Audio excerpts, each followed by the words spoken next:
Se traiter en première classe comme un acte d'amour et de considération envers soi-même et envers autrui. Se donner les moyens de prendre soin de soi, de sa santé mentale et de son évolution personnelle. Tu peux accéder et offrir les meilleurs aspects de ta personne, sans souffrir et sans galérer. Tu as le droit de faire différemment, de décider de te traiter en première classe. Je vais t'en donner les clés. Et ensemble, on va dénouer les nœuds qui t'empêchent d'être une femme sereine, confiante et épanouie. C'est le moment de dépasser tes blocages et tes croyances limitantes. C'est ton moment pour faire évoluer ton mindset et ta gestion émotionnelle. Je suis Émilie Antoine, psychologue experte en mindset et en gestion émotionnelle. Je suis également la fondatrice de mapsyenlignechaismoi.fr et l'initiatrice du concept du challenge et de ce podcast, Se traiter en première classe. Parce que les femmes représentent la moitié de la communauté, éduquent et soutiennent la seconde moitié. Par conséquent, elles ont besoin de se traiter en première classe. Petite interlude pour vous dire qu'il vous reste 3 jours pour rejoindre la liste d'attente de la prochaine session du Bootcamp MaPsyCampus, qui est mon coaching premium. Si vous rejoignez cette liste d'attente, donc je vais vous mettre les liens en commentaire, en barre d'infos. Vous pouvez le retrouver aussi dans ma bio Instagram, #Émilie-Antoine. En rejoignant cette liste d'attente, vous allez être contacté par mail jusqu'au 16 avril inclus, où vous pourrez bénéficier d'un tarif Early Birds, d'un tarif préférentiel pour rejoindre la prochaine session du bootcamp avec des bonus exceptionnels. Donc je vous invite vraiment à rejoindre cette liste d'attente. À tout de suite pour le podcast. Je viens tout juste de terminer un coaching de groupe avec les bootcampeuses de MaPsyCampus. Et on était en train de parler de mariage, de divorce, de séparation, de ce qui pouvait créer en fait des comportements qui pouvaient mener à la haine, au dégoût, au divorce. Et parmi ceux-ci, j'étais en train de plaisanter entre guillemets avec elles sur les sujets qui étaient importants d'aborder avant de se lancer dans une relation. Et là, je leur ai dit, et elles ont ri, mais en même temps, on s'est trouvé qu'on était toutes d'accord que l'hygiène dans le couple, c'était hyper important. Et là, il y en avait une qui me disait, mais on peut pas savoir ce qu'il y a à l'intérieur de la personne. Et je lui disais, quand tu es en pourparlers avec quelqu'un, oui, tu peux pas tout savoir, mais tu peux poser des questions très précises. Et parmi lesquelles, dans les sujets en fait qui créent du conflit, du divorce, du dégoût, de la haine, c'est la question de l'hygiène. Et tu peux tout simplement demander à ton prétendant combien de douches il prend par semaine. Est-ce que c'est quelqu'un qui se douche tous les jours, si c'est quelque chose qui est important pour toi? Et au début, on a rigolé, mais en fait, après, on est toutes tombées d'accord sur le fait que c'était hyper important. Et d'ailleurs, il y a pas longtemps, j'ai discuté avec une amie qui a divorcé il y a peu, et elle m'a confié que ça a été très difficile pour elle parce que son ex-mari prenait peu de douches et qu'elle était obligée de ruser, entre guillemets, si je peux dire ça comme ça, pour le pousser à se laver, en fait, tout simplement. Et que c'était vraiment une attitude, en fait, un comportement qui a vraiment dégoûté et qui a participé de leur séparation. Du coup, dans ce 36e épisode du podcast Se traiter en première classe, je voulais parler avec vous de 6 exemples de comportements toxiques. Et vous allez voir dans quelle catégorie on va mettre le fait de pas prendre de douche. Je le dis en rigolant, mais bon, c'est vraiment ça. 6 exemples de comportements toxiques du quotidien qui mènent à la haine, au dégoût et à la séparation et au divorce. Dans le truc vraiment, dans les choses vraiment qui sont quotidiennes et qui peuvent passer, voire même inaperçues, si je peux dire ça comme ça des fois. La première chose qui porte préjudice, évidemment, c'est la critique. Quand tu attaques ou quand on attaque ton caractère, tes croyances, ta personnalité, tes capacités, ta culture familiale ou ta culture d'appartenance, ta famille, ton apparence bien sûr, les actions que tu fais ou que toi tu reçoives ces critiques-là ou que toi tu les donnes, évidemment, en fait, c'est un comportement qui est hyper toxique et qui nuit à la relation de couple, y compris quand c'est passif-agressif. C'est-à-dire que tu dis un peu les choses en mode t'envoies des pics qui ont l'air de rien comme ça sur le coup, mais qui, en fait, qui relèvent de la critique. Du genre, imagine que toi tu dis à ton conjoint ou qu'ils te disent t'as vraiment l'air de te laisser aller, je parie que tu vas passer toute ta journée sur Netflix, ça te dérange pas de vivre comme ça sur les autres. Donc là c'est vraiment de la critique. Au fond, qu'est-ce qui se passe? C'est que souvent il y a de la frustration, on est frustré par quelque chose, ou on est en colère, et au lieu de dire, de parler de nos émotions, ou de parler de nos attentes ou de nos besoins, on se cache, si je peux dire ça comme ça, derrière la critique, parce que bon, souvent on a appris à communiquer comme ça, mais aussi c'est moins dangereux, si je peux dire ça comme ça, on se met moins à nu que de parler de son attente et d'être déçu. Ça semble plus difficile que de lancer une critique et d'avoir l'impression d'être dans une posture de supériorité en fait.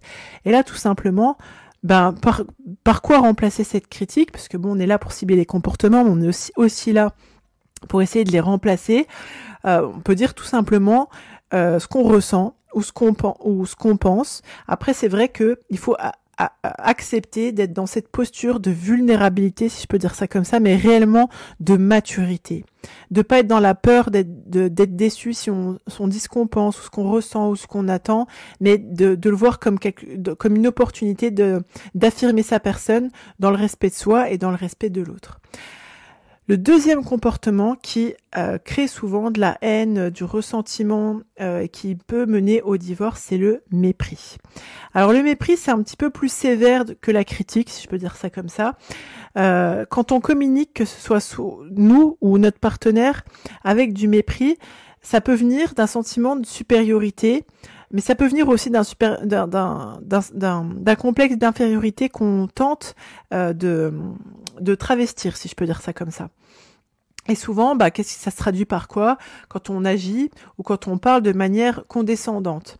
Le mépris, ça se manifeste dans différents comportements de communication, comme le fait de rouler des yeux. Vous voyez, c'est de lever les yeux au ciel, on peut dire ça comme ça aussi, de ricaner, de faire beaucoup de sarcasme, d'insulter. Bon là, c'est vraiment du high level, si je peux dire ça comme ça, d'insulter, d'être irrespectueux et de se moquer. Et ça, forcément, encore une fois, je pense que tant bien même le sarcasme, surtout dans la culture française, où le fait de rouler les yeux, ça peut passer comme quelque chose de familier, de quotidien, mais en mode c'est pas trop grave, ça nous dérange, mais on met pas le doigt dessus. Autant, bien sûr, les insultes, les moqueries, etc., c'est flagrant.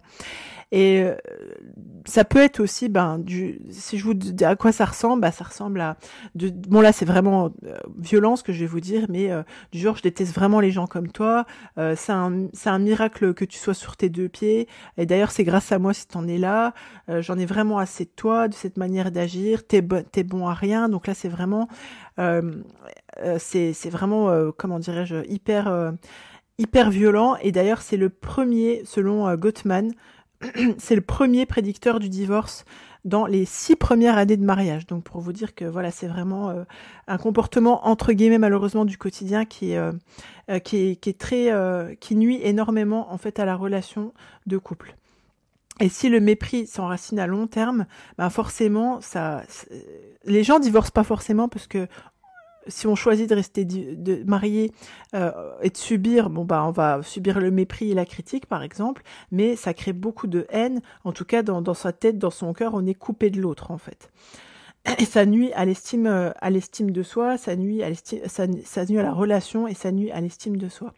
Le troisième comportement toxique qui amène de la haine, du ressentiment, qui mène au divorce, c'est le fait, et là je pense que pareil, c'est beaucoup plus familier, beaucoup plus commun et plus subtil, c'est le fait d'être sur la défensive. Parce que ça, c'est pas forcément quelque chose qu'on agit seulement dans le couple, ça peut être par rapport à dans la famille, avec les amis, etc. La défensive, le mécanisme d'être sur la défensive, ça se produit lorsqu'on nie sa responsabilité, nous ou notre conjoint, nie la responsabilité dans la communication à propos de l'autre. C'est un modèle de communication qui apparaît souvent si on se sent attaqué ou critiqué. Alors c'est important de dire qu'on se sent attaqué ou critiqué parce que parfois c'est pas le cas, mais si on a eu un parent qui était beaucoup dans la critique, qui était beaucoup dans l'attaque, des fois on a tendance aussi à interpréter des choses qui ne le sont pas et à se mettre à être d'ores et déjà en fait sur la défensive. Et également dans un autre mécanisme de défense, ce qu'on appelle en anglais le gaslighting, donc qui inclut le déni, la manipulation, la diversion. Là, c'est un mécanisme de défense qui, lorsque quelqu'un n'a pas ou n'utilise pas de bonnes compétences en communication. Donc ça, ça fait partie aussi des mécanismes de défense, donc sur le fait d'être sur la défensive et qui peut nuire en fait à créer du ressentiment, de la haine, etc. et mener au divorce. Qu'est-ce que ça donne? Bah, admettons que votre conjoint vous demande tout simplement, chérie, est-ce que tu as plié le linge? Et là, une réponse défensive, ça serait oui, tu sais que j'ai eu une longue journée de travail. Est-ce que tu dois vraiment me harceler à propos du linge? C'est ta faute, ça n'a pas été fait. De toute façon, c'était même pas mon tour. Voilà. Donc du coup, vous voyez, il y a un déplacement de responsabilité et il est facile de se laisser prendre, surtout si on se sent assailli en fait. Donc là, l'idée, c'est vraiment de travailler sur les mécanismes de responsabilisation, d'être en capacité de remettre, en fait, de repositionner quelle est la responsabilité de chacun. C'est typiquement le genre de compétences transverses, si je peux dire ça comme ça, qu'on travaille pendant le bootcamp Ma Psy Campus, et de rediriger, en fait, d'être en capacité de voir quand le sujet de conversation est déplacé. Parce que souvent, dans ce mécanisme de défense-là, la personne qui est sur la défensive a tendance à déplacer le sujet de conversation parce qu'elle se sent mal, en fait, hein, porte-à-faux, etc. C'est pas forcément de la manipulation, même si ça peut en être. Et du coup, l'idée là, c'est d'avoir des compétences émotionnelles, psychologiques, communicationnelles pour rediriger de manière subtile et intelligente le sujet de conversation là où il doit être. Et ça, c'est typiquement des choses qu'on travaille en transverse du bootcamp Ma Psy Campus. Le quatrième comportement qui peut mener à de la haine, à du ressentiment et au divorce, comportement toxique du quotidien, c'est le mutisme. Et ça se produit quand c'est une manière en fait de se désengager que nous on peut avoir ou notre partenaire de se désengager de la conversation. Ça peut ressembler au fait de faire semblant d'être occupé, d'être sur son téléphone, de manquer de contact visuel, de pas être dans la communication, de faire autre chose, d'être dans d'autres activités qui sont pas liées à la conversation en fait. Alors ça peut signaler la dissolution d'une relation, car un partenaire devient tellement isolé qu'il ne peut plus être dans l'accord en fait, dans l'échange, etc. Donc là l'idée c'est vraiment comment dirais-je, d'agir à identifier ce qui est en train de se passer, bien sûr, et de pouvoir réorienter la conversation de manière efficace. Je dirais quand même qu'il faut pouvoir différencier ça quand on est dans une grosse embrouille, dans un moment de colère, etc. Quelqu'un qui vous dit j'ai besoin d'être seul pour me calmer, c'est pas quelqu'un qui se désengage de la relation, qui est dans le mutisme, etc. C'est quelqu'un qui vous communique son besoin. Après, par contre, dans le quotidien, voilà, d'être en mode fuite en fait, et du coup voilà, comme je vous disais tout à l'heure, de faire semblant d'être occupé, de pas être dans le contact visuel, de pas être dans la communication, de faire autre chose en fait pour se désengager de la conversation. Donc là, c'est bien différent, d'accord ? Le cinquième comportement du quotidien toxique qui peut mener au divorce, c'est le fait de vouloir jouer à être quelqu'un d'autre en fait. Ça va se traduire par c'est de vouloir un peu jouer entre guillemets la femme parfaite, d'être dans le déni de soi finalement, de faire semblant d'être quelqu'un d'autre. Ça mène souvent à une idéalisation qui amène de la frustration. Les conséquences sont que souvent on se coupe émotionnellement de soi parce qu'on n'est pas vraiment soi-même, on est en train de vouloir faire entre guillemets la personne parfaite, la femme parfaite, mais en se coupant de ses propres émotions, on a tendance à se couper des émotions de l'autre aussi. C'est là où c'est grave. Et à quoi ça ressemble dans le quotidien ? Bah, ça ressemble, je ne sais pas si vous connaissez la série Desperate Housewives, donc ça ressemble à Brie Van de Camp. Brie Van de Camp, elle est toujours avec son petit tablier, etc. Elle est tellement dans le déni d'elle-même, elle est tellement dans le fait de surjouer d'être parfaite, ben elle finit par son mari, en fait, entre guillemets, sans qu'il aille qu'un robot, il se désintéresse, entre guillemets, d'elle. Elle devient alcoolique, lui, il est infidèle. Voilà, donc ça ressemble, c'est deux personnes qui sont toujours physiquement ensemble, mais comme on joue à être quelqu'un d'autre, ben on n'est pas connecté avec l'autre. Et en fait, par quoi remplacer ça ? Ben, tout simplement, c'est de s'autoriser à être soi-même. Et c'est ce qu'on travaille en filigrane aussi du bootcamp Ma Psy Campus, en faisant vraiment un travail de reconnexion avec son identité, son identité, son fonctionnement, son histoire, euh, euh, sa manière d'être, de penser, d'être au monde, ses croyances, etc. Donc là, c'est vraiment ce qui va nous permettre d'être en capacité d'avoir le comportement qui est cohérent avec ce qu'on est, et avec nos valeurs et avec nos principes, pour pouvoir justement s'autoriser à avoir des relations sincères et authentiques, parce quand on est vraiment soi, en laissant de côté ses peurs, ses croyances limitantes, etc., bah là, on s'autorise en fait à avoir des vraies relations authentiques avec les autres et avec des personnes qui nous conviennent. Parce que quand on joue à être avec quelqu'un d'autre, bah forcément, ça nuit on n'est pas dans une vraie relation d'humain à humain, si je peux dire ça comme ça, de cœur à cœur. Et forcément, bah, il y a du ressentiment, comme je vous disais tout à l'heure. Ce sont des comportements comme ça du quotidien qui passent inaperçus, mais qui peuvent mener au divorce. Et le 6e comportement toxique du quotidien que je voulais parler avec vous, qui est très connecté avec celui dont je viens vous parler, c'est le fait de négliger ses propres besoins ou les besoins ou les attentes des autres. Donc là, on parle aussi bien des besoins physiques comme, bien sûr, il y a les besoins physiques, la respiration, la faim, la soif, la sexualité, le sommeil, les besoins d'élimination, etc. Mais aussi les besoins un peu plus verticaux, si je peux, enfin, humains, comme le besoin relationnel, le besoin d'estime, le besoin d'amour, d'accomplissement, de sécurité, etc. Et qu'on néglige les siens ou ceux de son partenaire parce que on a peur. Parfois, quand une personne, quand on est face à un partenaire qui veut être en connexion avec ses besoins, donc du coup qui va commencer à vouloir prendre du temps pour soi, etc., on peut avoir l'impression d'être abandonné ou rejeté, ou on peut interpréter ça comme étant de l'égoïsme. Et du coup, parce qu'on est dans ces croyances limitantes-là, on va étouffer un peu l'autre, on va l'empêcher en fait de s'accomplir, de répondre à ses besoins. Et forcément, bah, y a de la frustration, de la colère, de la haine qui se crée, et ça nuit au couple. Mais ça nuit à l'individu, en fait, et ça nuit au couple, forcément. Et de la même manière, quand nous-mêmes, on ne répond pas à nos besoins, bah, encore une fois, bah, en fait, j'ai envie de vous dire, on s'éteint un peu en tant que personne. On est dans la survie, fatigue psychologique, émotionnelle. On n'est pas connecté avec soi, donc forcément, on peut pas, quand on n'est pas au top avec soi-même, si je peux dire ça comme ça, on peut pas être au top avec l'autre. Donc forcément, ça nuit à la relation. Et ça, c'est des choses dans le quotidien, ça va très vite, en fait, comment dirais-je, de négliger son propre sommeil. Mais si vous êtes avec quelqu'un, par exemple, qui respecte pas votre sommeil, ça peut sembler comme ça basique, hein, mais c'est quelqu'un qui va vous réveiller pour vous dire, va me chercher ici, va me chercher ça, pour répondre à son propre besoin, etc., mais sans tenir compte de votre besoin fondamental de sommeil, par exemple. Ou bon, alors c'est plus rare, je peux dire ça comme ça, mais voilà, vous avez besoin de vous poser pour manger, mais l'autre il a besoin de vous pour patati ou patata, enfin des trucs comme ça basiques. Ou vous avez votre conjoint qui a besoin, dans son besoin en fait de s'épanouir au niveau relationnel, il a besoin de voir ses amis, et puis vous vous sentez, vous avez peur d'être abandonné, etc. Donc vous ne laissez pas répondre à son besoin. C'est des choses comme ça qui dans le quotidien peuvent être anodines ou familières, ou ça passe, si je peux dire ça comme ça, mais réellement ça a un énorme impact sur la qualité de vie du couple, si je peux dire ça comme ça. Et forcément, ça peut contribuer d'un divorce ou d'une séparation.